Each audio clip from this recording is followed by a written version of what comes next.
மகாசிவராத்திரி வந்து டிக்கெட் காசு வாங்குறாங்க அப்படி இப்படின்னு சொல்றாங்க. நீங்க எல்லாம் எவ்வளவு கொடுத்து வந்திருக்கீங்க? வணக்கம் வணக்கம் எல்லாத்துக்கும் வணக்கம்.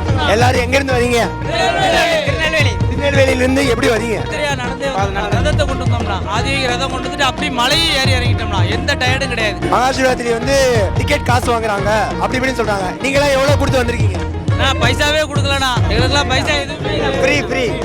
எல்லாருமே ஃப்ரீ தானா? சாப்பாடு, தண்ணி, டாய்லெட் எல்லாமே ஃப்ரீ. எல்லாமே ஃப்ரீ. ஒரு கோரஸை சொல்லிடாமா? எல்லாமே ஃப்ரீ. எல்லாமே ஃப்ரீ. வந்ததுல ஒரு 10% வந்து நம்ம டிக்கெட் வாங்குறாங்க. உடனே அதுவே அப்படி டிக்கெட் வாங்குறாங்க காமிக்கிறாங்க.